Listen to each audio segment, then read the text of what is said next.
share a little bit about yourself, your crypto origin story, and how you started, with Guild of Guardians? I started looking into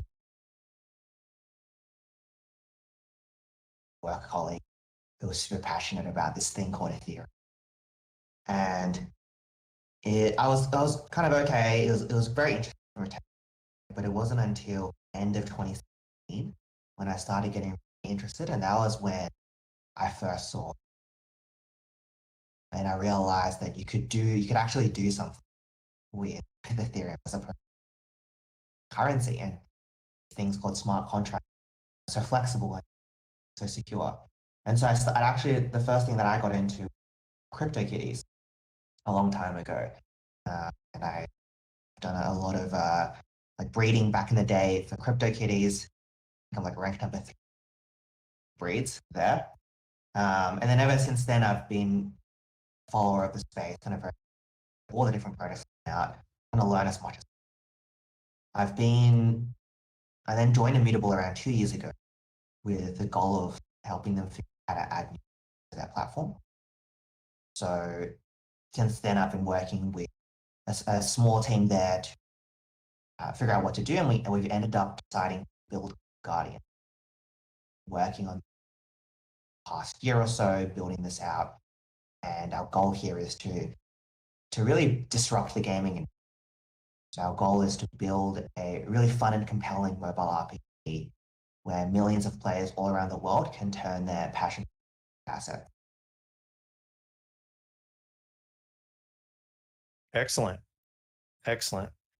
And are you getting an okay connection? I'm getting kind of a spotty connection in terms of breaking up. Not that it really is that bad, but are you hearing me all right? Everybody hearing me all right? I'm hearing you just fine. Okay. Hopefully it's not me. Got it. So let's get into the first couple of questions here. I just shared these with Derek right before, and thanks for the quick rundown on your background. But I think that this is a good initial question of what inspired you to make this NFT game, and do you think big gaming companies will do the same in the future? One second, I'm just changing my my sensitivities. All right, this should be a little bit better. Let me know if it is. Much better. Okay, great. Sorry, could you repeat that question, please? Yep. So the question is from Mr. Nayan Pasu, and it is, what inspired you to start this NFT game? And do you think this is going to be what big gaming companies do the same in the future? So yeah, it's interesting. We actually spent quite a lot of time thinking about what game would make sense with NFTs. And we kind of came to the conclusion then not every game is the perfect fit. And so we were actually very specific with going down the route of this mobile team RPG game. And so there's a few things that we wanted to do, which is first, we wanted to make sure that NFTs made the game better for players. And they weren't just kind of turning things into digital items, but they actually enhance the game. And so the idea of doing this in a RPG game made a lot of sense. The idea that people could have more strategy in the game made a lot of sense for these kind of mobile RPG games. The fact that people can collect the heroes, which a lot of people like to do and already do in these mobile games, was another powerful aspect. So we thought there was a really good fit in the genre there. And in addition, kind of the whole mobile space is a lot bigger and growing a lot faster than PC. And also a lot more fragmented. So if we think about our goal, which is disrupting the gaming industry, it's a lot easier to break in when there are, 20 different games that are pretty evenly sized in this genre, versus if you look at some PC genres, there's usually kind of 1 to 2 games that just completely dominate, like the FPS categories or the MOBA categories and so on. And then lastly, kind of we thought the RPG element, there was a really good fit, and people would be already familiar with the idea of this real economy and RPGs because of games before, like RuneScape or Evil Line and things like that. So Mhm. it would be a very familiar concept to help onboard lots of people into NFTs as well. Got it. Yeah. I love the lowering the barrier to entry and really making it something that operates in the background, right? Like giving it the beautiful user interface and allowing NFTs to operate in a way that isn't hyper technical on the front end. Next question is from Croco Crypto, and it is concerning the items of the game. Will they be limited? Will the drop rate be harder for the higher rarity? So I'm assuming the drop rate being the when they're released, but good question. So there'll be, broadly speaking, two types of items in the game. The first is common items, which aren't on the blockchain. So they aren't NFTs, and they're kind of items that people can play the game for free and get and use to progress, or they can get to progress even without buying NFTs. So for those, yes, the drop rates will be harder or higher, kind of for higher rarity stuff. The other type of items we have are NFT items. And so these can actually only be crafted by players in guilds. Therefore, it's less so about kind of the drop rate of those items, but potentially the drop rates of the crafting materials required to make them will change as you evolve and get through different dungeons. Got it. Got it. And I think some of these, I'm going to jump through some of these that are just broken apart here. Some people ask multiple questions. Shout out to those people. Amazing job with the questions. What are you most excited about with achieving with Guild of Guardians over the next 2 years? The thing that really excites me is kind of our mission statement, which is people can turn their passion for gaming into assets. And so the idea of building this real economy where you have just millions of people doing their own thing, playing in their own way, or even outside of the game, like creating content, managing teams, just investing, all these different participants being part of a giant economy and interacting with each other, I think is super exciting. So the ability of people to even build full-time businesses and jobs around games is something that you wouldn't even think about 2 years ago unless you were a pro streamer. But now it is kind of becoming possible with the advent of NFTs. Mm-hmm. Yeah, I love the merge of esports and NFTs. It's just the logical next step. Everybody kind of understands, they get it in the gaming world so much easier than mainstream kind of people trying to adopt NFTs. After yesterday's sales, this is a question from, and that was from Y Buffer. The next question is from Leon Tio1 on Twitter. And after the yesterday sales of CyberKong's VX, huge gas fees were paid for only 8,000 minted Kongs. How are you going to manage the sales of the upcoming second sales? A lot of failed attempts will occur like the legendary sales. How will the team handle them on the next round? Yeah, this trend of having ginormous gas fees for new minted projects is definitely something we're looking at closely. We don't have a final solution yet, but there are a few things we're looking at. So I think the first thing we want to do is to be able to definitely educate our users about what this is and the risks that are involved, and be very clear that because of how the smart contract works, if you put your transaction in, but it doesn't make it because it sells out, then you will lose gas fees, as well as kind of making them aware of the potential congestion. So I think that's number one, which is we want to make it very clear for people what's going to happen, and what to expect. And then there's kind of on the solution space, there's things we're looking at here as well. We don't have any decision here, but we've kind of begun investigating things we can do, such as being able to reserve some NFTs to sell separately to some of our early community members, or potentially just doing something that other projects don't do, which is not announcing when we launch. So there isn't this giant influx of gas fees, so not giving a specific time.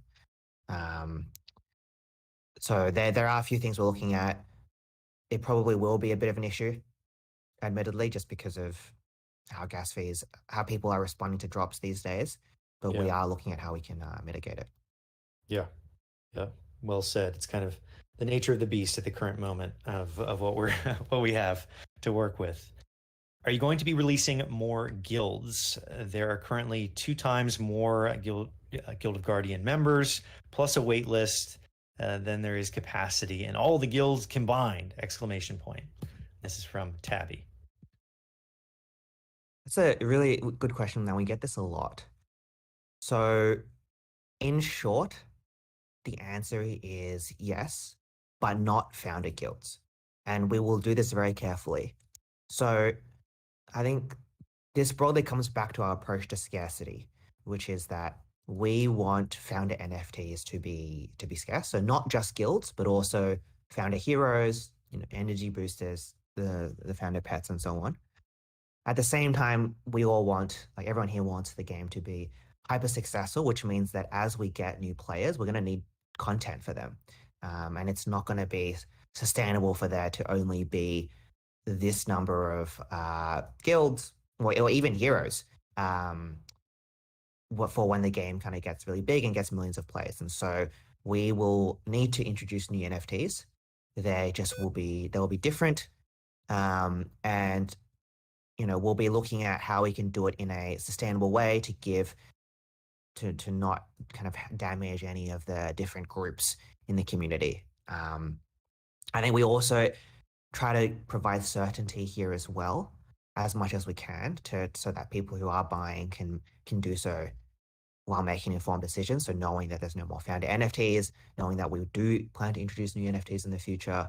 And we also are looking into different ways to do that as well. So it doesn't necessarily have to be us selling guilds.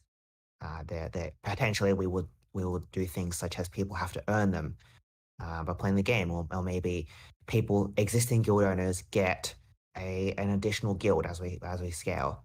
So there are various mechanics we're looking at to do this in the best and most balanced way, so that the game can be as successful as possible long term. Got it. Well said. Now, this next question is by Crypto Wolf. And this is definitely my favorite question so far. And can we get some insights on the upcoming in-game NFTs and how they will look? Which tiers will these NFTs and levels of rarities be, and how can they be used or traded? So in terms of what is being sold, I think that there's a few leaks here and there for almost everything. So we'll be there. So there'll be pets, which kind of they don't give you any combat boost, but they kind of give you other advantages to your team, such as increasing your drop rates and so on. There'll be energy boosters, which will be sold as well, and then there'll be additional heroes. So far, the epic and rare heroes haven't been released yet. So, and then in addition to that, there will be NFTs that will be released once the game is out, so that we aren't selling. So those include, for example, items which players will be able to craft once the game's out, and which we don't plan to sell. There'll also be heroes that are going to be released that we don't plan to sell, which can only be earned in the game as well.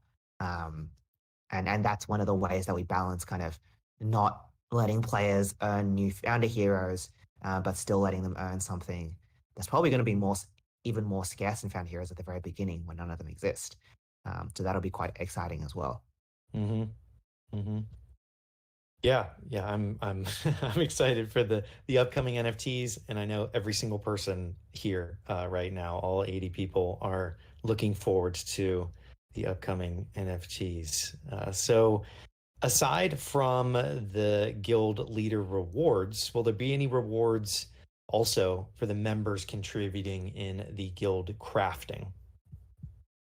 So the way crafting works is that uh, people in a guild have to work together to contribute crafting materials.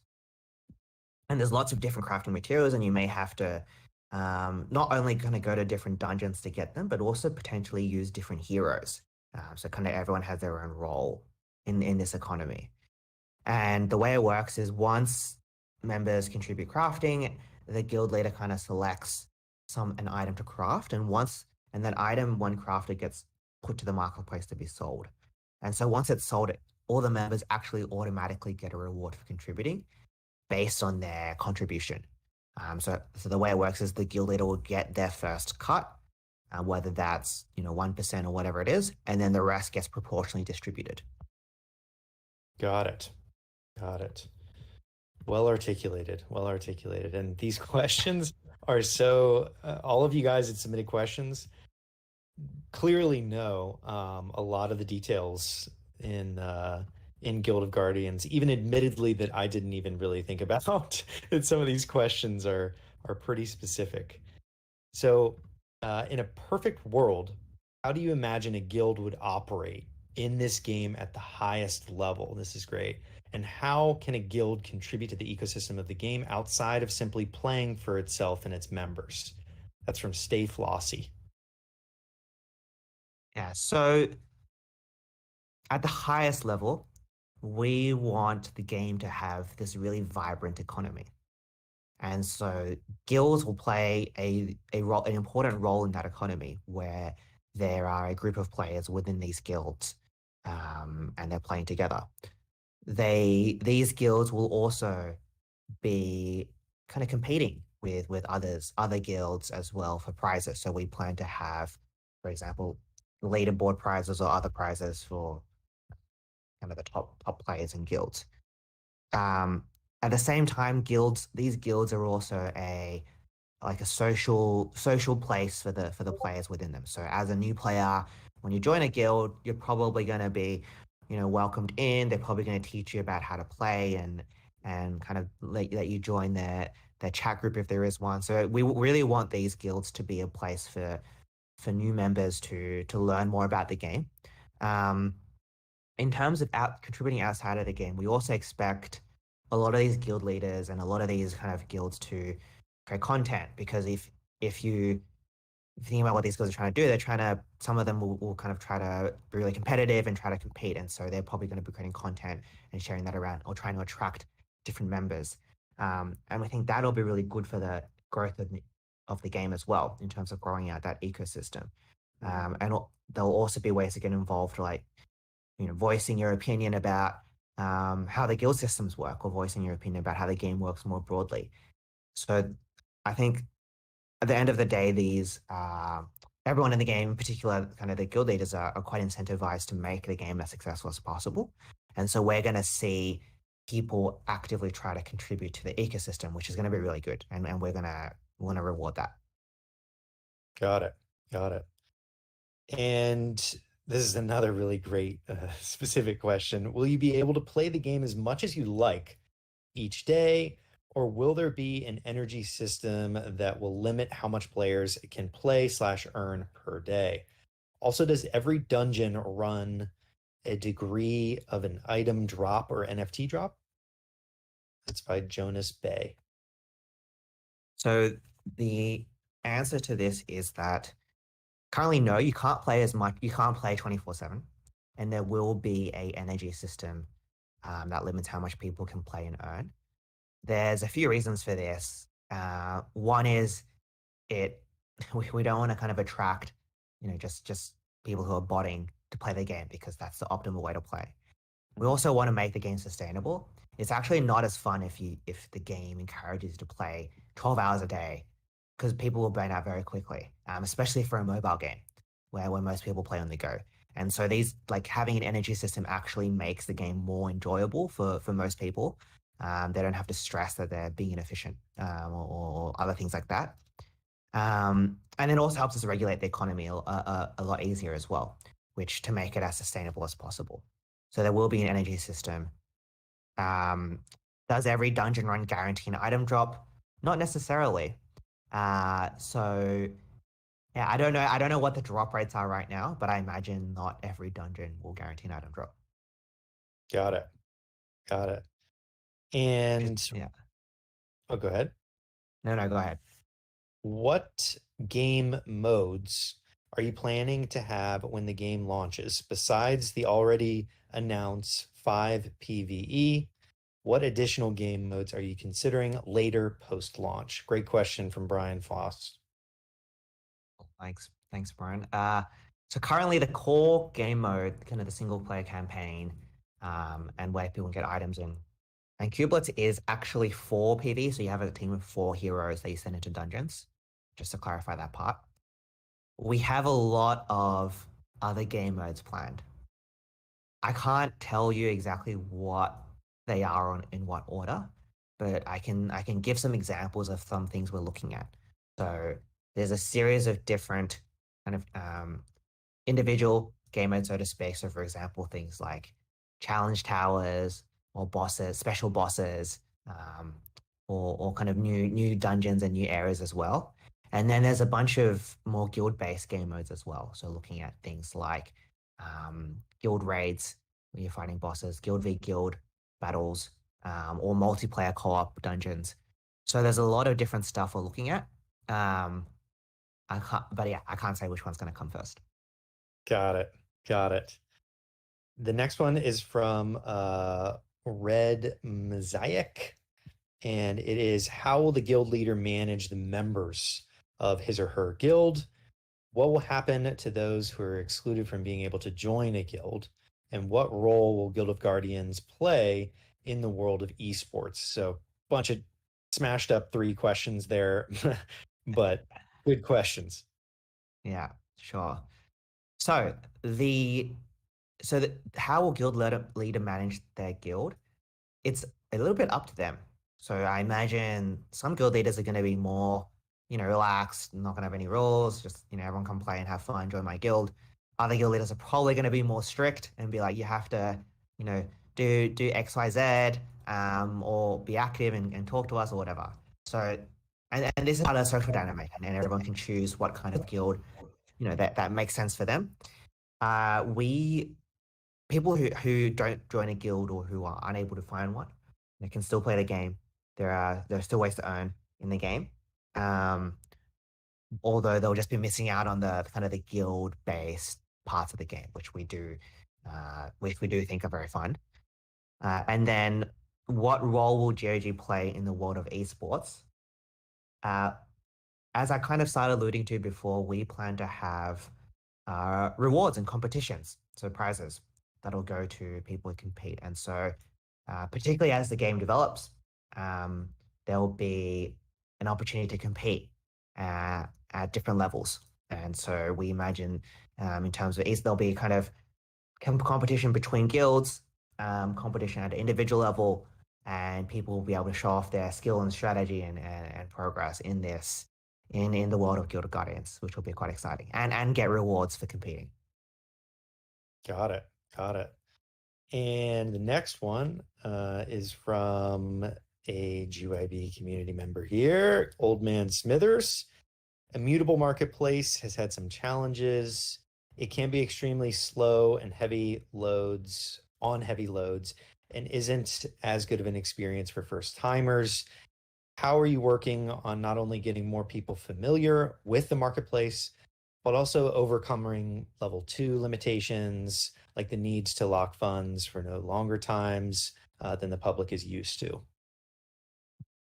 Absolutely. So I think there are probably 2 main things here. The first is that it is very new. And so right now, the platform has the core technology that's actually super hard and to build and very hard to replicate, which is the layer 2 scaling technology that allows people to do trades without gas fees. So that's working quite well. And if you've ever trading without gas fees instantly is a very good experience. Unfortunately, everything else around the user experience is not great right now, admittedly. Luckily, it's also things that are relatively easier to improve on. And so to answer the question, I think it's going to take some time and work for the Immutable X team to improve this experience. Luckily, I think it is very possible. It's just going to take that work. The second part of it is, in the meantime, I think we can do a better job of educating users about how to use it. This reminds me of when, for example, like OpenSea first came out. No one knew how to use it, or no one knew what MetaMask was and how to use it. And so I think there's a whole education piece that needs to be done here around how layer 2 works, and letting people know that it's actually not too dissimilar if you're already familiar with using layer 1s or other layer 2s. So I think that's something that we can definitely help with and start helping with, and just teaching people about how to use it and also what to expect, so they don't get surprised around any kind of deposit or withdrawal challenges, as an example. Got it. Got it.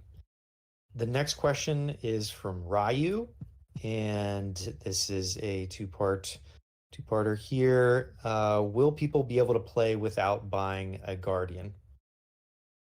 So yes, when people start the game, they'll be given a common hero, which is not an NFT, but which allows you to play the game. And then as you play more and more, there's kind of something in the game called summoning shards. So as you play, you get these summoning shards from clearing dungeons, and you can use those summoning shards to create more common heroes, which are again free. And then the way you kind of play to earn and progress is that you can then merge, you can merge multiple common heroes into a rare hero, or into one hero of a high rarity. And you can kind of also merge from rare to epic and epic to legendary as well. Cool. Cool, cool. And I think the next one I wanted to grab from Twitter here. And this is these are coming in real time. There's quite a lot of these, about 15 in the last 10 minutes here. How does governance work with Guild of Guardians, and does NFT ownership give anyone any rights? And that's from Fungi Farmer. So the way it works is that the kind of the mobile game isn't decentralized. So kind of we are kind of trying to build this game as good as we can based on our expertise, rather than having a community-led development. However, we do listen to the community, and hopefully that's evident so far in the actions that we've done. And so even though the NFT ownership doesn't give any rights, even just being in the community, like without an NFT, we will, listen to people and try to get feedback, which we do actively as well. Got it. Got it. So only a couple left here. We've been asking you questions for almost 30 minutes straight now. So only a couple left here. And this one is probably one a lot of people are wondering about, which is the estimated starts to being able to play the game. And that is by RBBXS.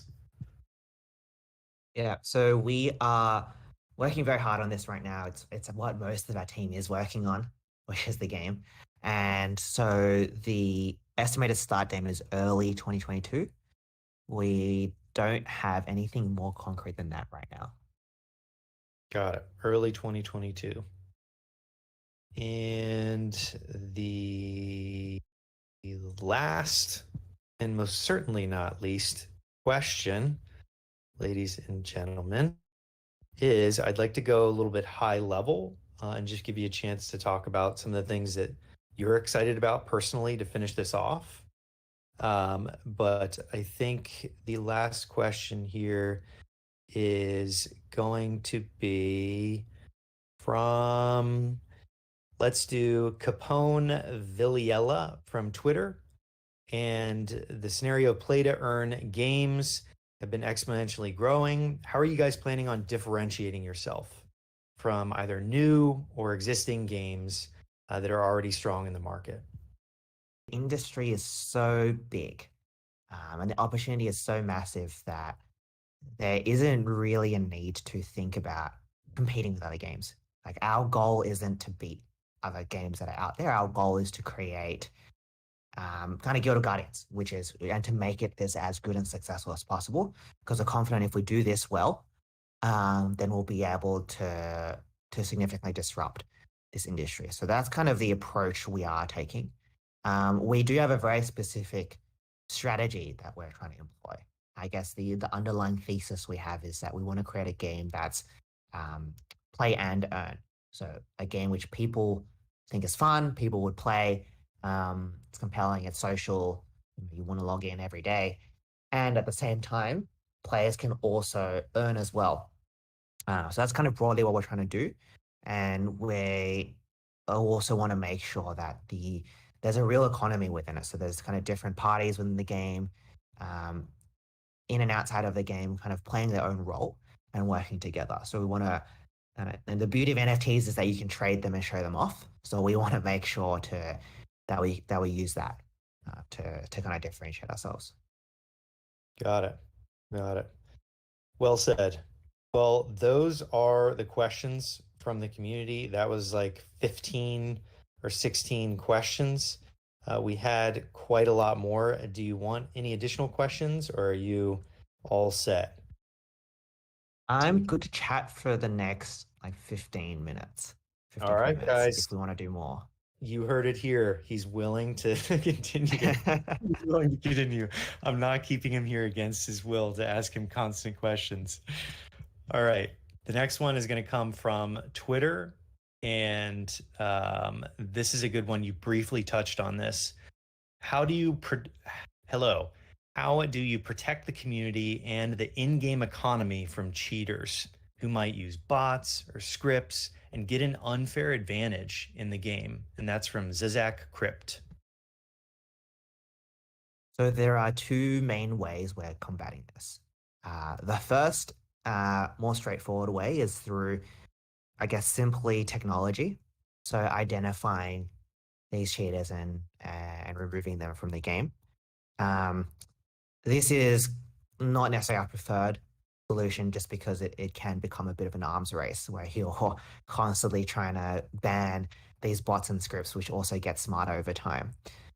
So the second more sustainable way is actually by creating a kind of disadvantage for them, or a disincentive rather for them. If it's not economically worth it for people to use bots and scripts, and they're not going to do it. And so trying to make sure that we design the game and economy in a way where they can't actually get a advantage is what we're trying to do, or the risk for them, it kind of outweighs the advantage they can get. Luckily for us, like we actually have a kind of guild-based system as well. And so we actually expect a lot of community members to also be the ones who are being able to easily spot out bots, hopefully in their own guild, and other things like that as well. And so kind of these are some of the things we're looking at. I think the economic design is also designed to be, sustainable as well. So people can't create millions of bots and millions of accounts and kind of just farm the game and run the economy. We want to make sure we design it in a way that is sustainable to be protected against this at the core design level. Got it. Yeah, that's actually been quite a lot of questions that I've seen. I think there were like 5 or 6 different security related questions around bots. So that was a good overview on how you guys are working on that. The next one is from Big Bear on Twitter. And Guild of Guardians has a huge emphasis on players grouping up to have fun, whether fighting/crafting. Are there innovative plans or mechanisms to facilitate the in-game interaction between veterans and newcomers and guild recruitments? Will traditional solutions like in-game moderators be emphasized? Good question. So, yeah, I'm trying to understand how to best answer that. The first thing is that we kind of, like I mentioned this before, so I'll give a specific example. We want there to be a real economy. And so we want to make sure that new players have a role in this economy, as well as old players. So for example, maybe a requirement of guild crafting might be there are some materials that kind of can only be found in earlier dungeons, and actually new players are more likely to get them. And maybe there are some, rewards which go more towards the high level dungeon. And so these new players and these more experienced players both have a role in working together to craft. And so that's some of the things we're looking at to facilitate the interaction. We definitely want everyone to be able to contribute to the game. In terms of guild recruitment, we currently have fairly basic, to be honest, like in-game ways to join and find a guild, which is what we're going to start with. I imagine there's going to be a lot better kind of community website-driven solutions outside of the game for people to find guilds, which is what we're looking forward to. Kind of these community-driven solutions, people jumping on Discord to find a guild or recruiting. And so currently we plan to start with something fairly basic and see what's needed from there. Got it. Got it. This one I have to choose because he says aloha to start. That is totally rad. This is from Sola Day on Twitter. Said, aloha, Derek. What is your target audience for this game? What games would you say are comparable? And after all initial characters, pets, guilds, etc. have been minted, will any further of these be produced? By the way, legendary characters look fabulous. Great question. Long question. You're going to need to paste that in somewhere for me to look at. So the first part of the question is, what's the first part of the question? It is, what is your target audience? Oh, what's okay. Yeah. So the game is a kind of fantasy mobile RPG. And so the theme of the game is very, D&D, Diablo, typically more, and the art style is typically more of a Western audience. So more of a North America, European audience, versus like an anime RPG style game. So that's kind of what it is at the core. However, I would say because of the nature of the game, we actually are going to get a very diverse audience. And we're going to get people from all around the world engaging. We're going to get people like in the community who are engaging. And so even though the kind of core gameplay would be like, if you ignored NFTs, would be traditionally more targeted to that audience. I think when we're thinking about this game and this audience and this economy, there's going to be a lot more different groups. When we're trying to, make sure everyone has this role. What games would you say are comparable? So in terms of the gameplay and combat, Dragalia Lost is quite comparable. And then in terms of the thematics of the heroes, I would say it's kind of inspired by the likes of Dungeons and Dragons and World of Warcraft, where it's more fantasy focused. Got it. And this next question is from Twitter. I don't know if it's to spark a rumor or not, but I haven't seen anything on it. Nico186 says, I'm very excited to see mention of Sandbox Guild of Guardian collaboration. Can you tell us anything about heroes and their functionality with the metaverse / TSB? So we announced a partnership with Sandbox months ago where we would basically create heroes in Sandbox that were also heroes in Guild of Guardians. So kind of expanding on this metaverse where you could play in heroes across both games. And the way we decided to give them out would be that people who purchased and ended up summoning this specific hero, so there were 3 heroes that could be summoned, would get a chance to also get the Sandbox equivalent. And so the idea of being able to run around Sandbox in a Guild of Guardians hero was really cool, and that's kind of what we started off with. We currently don't have anything beyond that announced, but we certainly look for ways to increase our presence in the metaverse. Got it. Yeah, I had not heard that collaboration, so I didn't know if that was like a subtle trying to start a rumor by me asking that, or what the intention there. But that's cool that you guys have been working with Sandbox. We're working very closely with them on multiple projects, and it's such a great platform. Very excited for what they're doing.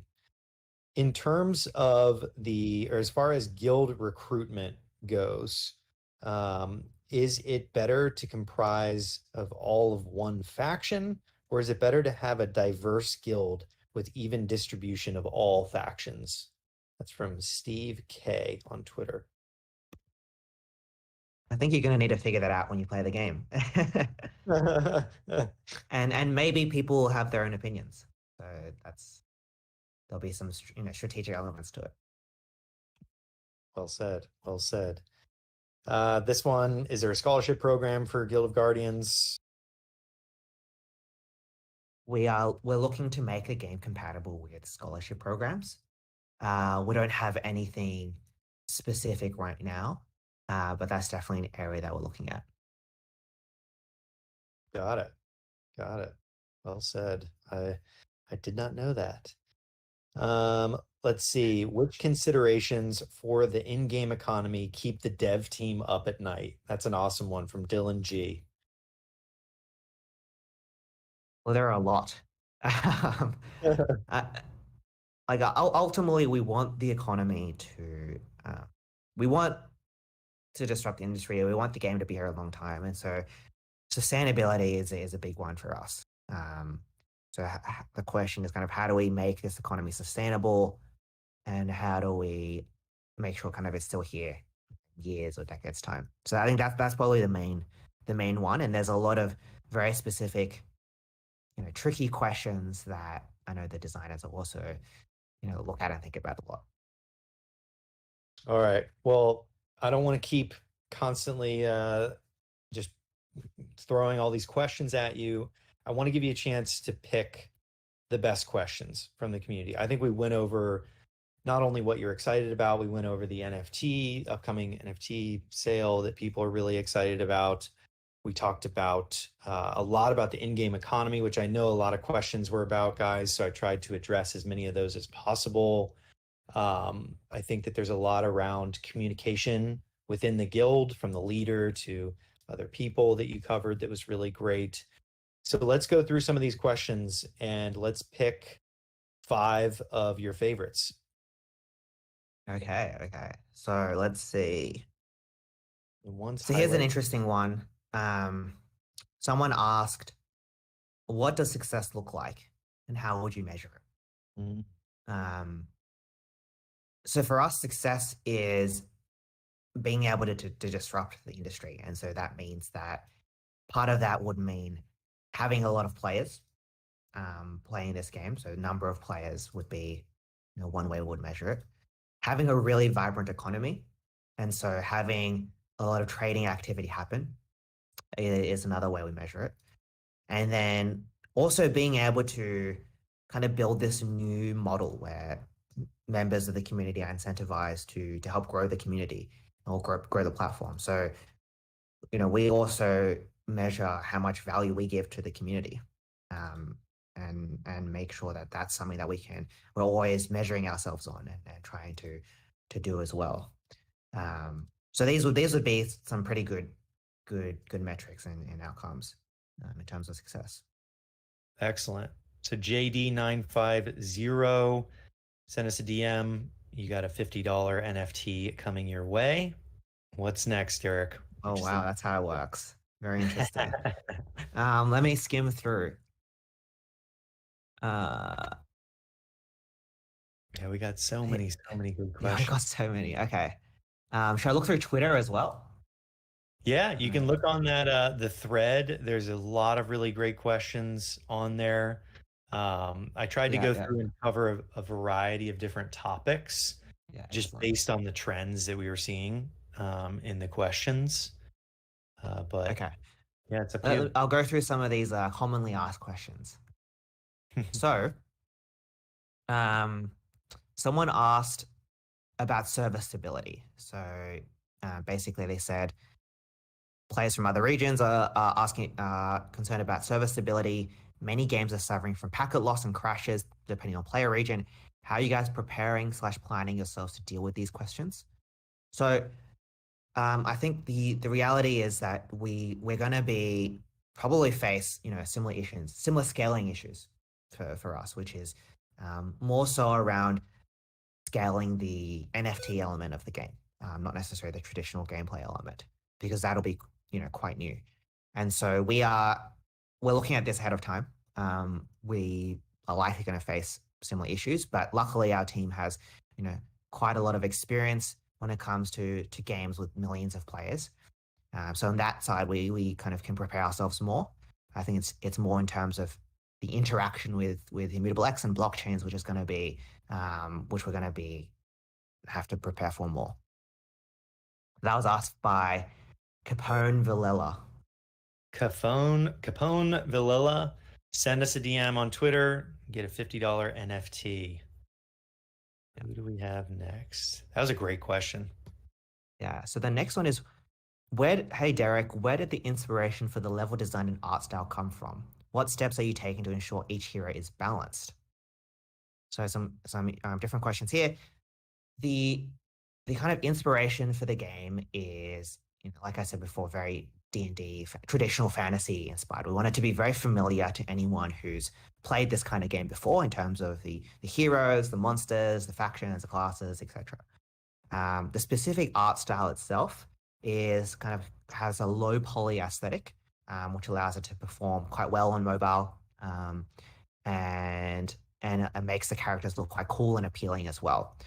So we're actually doing a bunch of work right now to upgrade a lot of the art, and so over the next few months we'll be able to leak some of that as well. Excellent. And just that's reading from through his podcast, his _podcast on Twitter. Send us a DM. That's a $50 NFT. Let's do one more of the $50, and then we're going to do one $300 NFT giveaway. And that can be for any question that I asked from the community or that you want to pick. Keep everybody on the edge good. of it. So this one's interesting. So I guess the question is, do you think non-gamers to the play-to-earn world will make for massive success?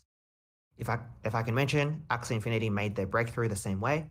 People were playing it primarily for the income. Will you be able to provide entertainment, demand, and compensation? So this is the $1 million question, which is it's certainly what we aim to do, which is to provide entertainment, demand, and compensation, like kind of the idea of play and earn. And so this is definitely what we're aiming to do. I imagine the game is going to attract a lot of people who want to play for an income. And so we want to make sure that it's also going to be fun for people who don't necessarily care as much about that, who also just think the game is really fun. And so there's a balance here that we're going to be aiming to do to make sure we can attract players of all types. Got it.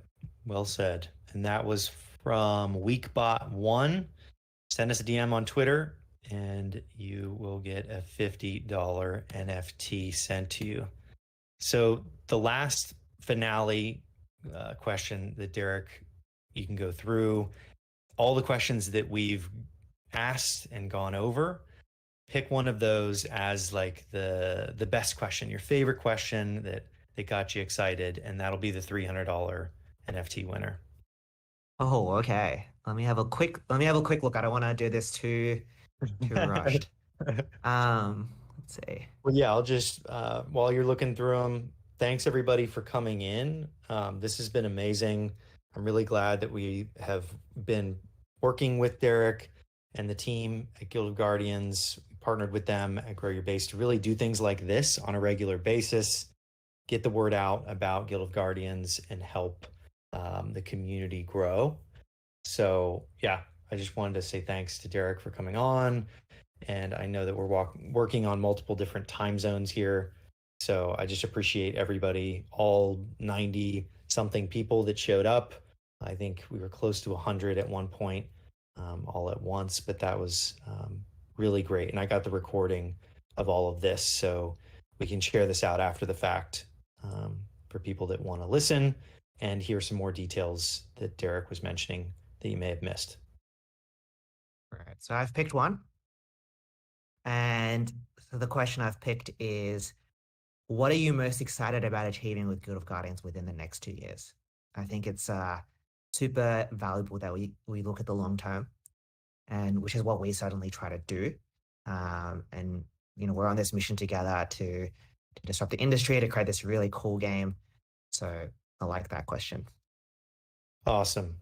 And that is from Y Buffer on Twitter. Congratulations, Y Buffer. You won. You won the $300 NFT. Send us a DM. And that's a wrap, guys. That was perfect. We ended right on the hour. And I appreciate every one of you guys that came on. Be sure to follow Guild of Guardians, sign up for Guild of Guardians, and join the Discord and everything like that. But thanks again for coming on, Derek. Thanks for having me. And yeah, if you're not in it already, come join our Discord channel. I might give a quick invite link in the general chat if that's okay. Yeah, throw it in there. So if you guys are still in here, jump into the Guild of Guardians Discord. It's awesome. I've been lurking around in there quite a bit. Some pretty solid memes, but definitely check that out. Some cool. Thanks for tuning in, everyone. Super cool to see people spend an hour of their time listening. Yeah. People very genuinely care. People genuinely care about what you Yeah. guys are building, including us. I think it's a really great project, and I'm excited to work with you guys. Yeah. Thank you so much. All right, guys, Cool. that's a wrap. Good. Go have a All right. fun rest of your See you day. next time, everyone.